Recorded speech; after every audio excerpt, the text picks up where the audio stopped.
Welcome back. સમાચારો પર હવે આગળ નજર કરીએ તો જૂનાગઢ શહેરમાં ભાજપના કાર્યકરો પર હિંસક હુમલો થતા રાજકારણ ગરમાયું છે। ભાજપ બક્ષીપંચ મોરચાના મહામંત્રી નરેન્દ્ર ઓડેદારા અને કાર્યકર તુષાર સોજિત્રા પર તળાવ દરવાજા વિસ્તારમાં અજાણ્યા શખ્સોએ પાઇપ અને ધોકા વડે હુમલો કર્યો હતો। ઈજાગ્રસ્તોએ ગંભીર આક્ષેપ કર્યો છે કે આ હુમલો ધારાસભ્ય સંજય કોરડિયા અને નગરસેવક સંજય મણવરના કહેવાથી કરવામાં આવ્યો છે। વિવાદનું મૂળ બંગાળ ચૂંટણી પ્રચાર દરમિયાન સર્જાયેલી નારાજગ હોવાનું મનાય છે। આક્ષેપ મુજબ બંગાળમાં પ્રચાર દરમિયાન જ્યારે કાર્યકરો પોલીસ મુશ્કેલીમાં ફસાયા હતા ત્યારે ધારાસભ્ય ફોન ઉપાડવાનું બંધ કરી સુરક્ષિત સ્થળે જતા રહ્યા હતા। આ બાબતને કાર્યકરોએ સોશિયલ મીડિયા પર જાહેર કરતા તેનું મન દુઃખ રાખીને હુમલો કરવામાં આવ્યો હોવાનું પીડિતાનું જાણવામાં આવી રહ્યું છે। હાલમાં તુષાર સુજરિતાને માથામાં ભાગે ગંભીર ઈજાઓ થતા હોસ્પિટલમાં સારવાર હેઠળ છે। ભાજપના જ સભ્યો દ્વારા ધારાસભ્ય સામે થયેલી આ આક્ષેપોને પગલે હવે પોલીસ તપાસ પર સૌની નજર જોવા મળી રહી છે।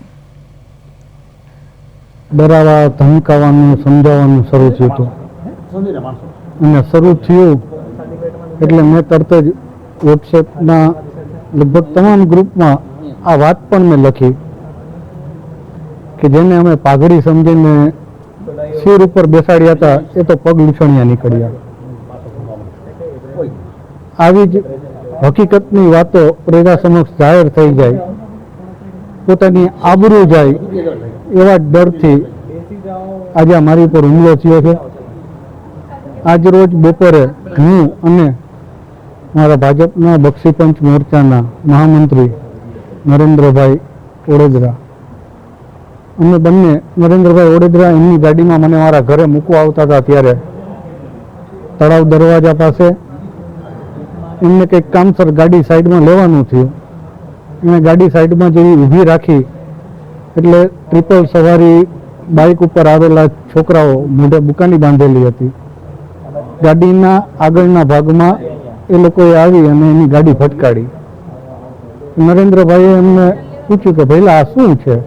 તો કે પાછળનો ભાઈ હઈલો ને એમાં ગાડી છે। મેં સવારે એક મેસેજ લખ્યો હતો વોટ્સએપની અંદર કે ભાઈ હું બંગાળ ચૂંટણી પ્રચારમાં ગયો હતો ત્યારે મને સંજયભાઈ આવી રીતે હેરાન આવી રીતે હું થયો અને સંજયભાઈએ મારો ફોન પણ ના ઉપાડ્યા અને એમની સાથે હતા એમના મોબાઈલ પર સ્વિચ ઓફ આવ્યા હતા। એવો મેસેજ મેં આજે ગ્રુપમાં મૂક્યો હતો। તો થોડી વાર પહેલાં સંજયભાઈ મણવરનો પહેલાં મને મેસેજ આવ્યો કે ભાઈ તું હવે તારી રીતે સેફટીમાં રહેજે, અમે તને જોઈ લઉં। અને મેં કહું સારું, મેં કાંઈ બહુ જવાબ ના આપ્યો। એ મેસેજ મૂકી દીધા પછી થોડી વાર પછી હું ને મારા મિત્ર હું એના ઘરે મૂકવાને જતો હતો તો મર્કન્ટાઇલ બેંકની સામે 3 જણા સ્પ્લેન્ડરમાં ત્યાં આવ્યા, આવીને એના ગાડી ઊભી રાખી। એટલે મારા બિલમાં મને એમ કહ્યું આગળ ગાડી એડી છે। એટલે હું જોવા આવ્યો તો ગાડી એડી છે કે નથી એડી।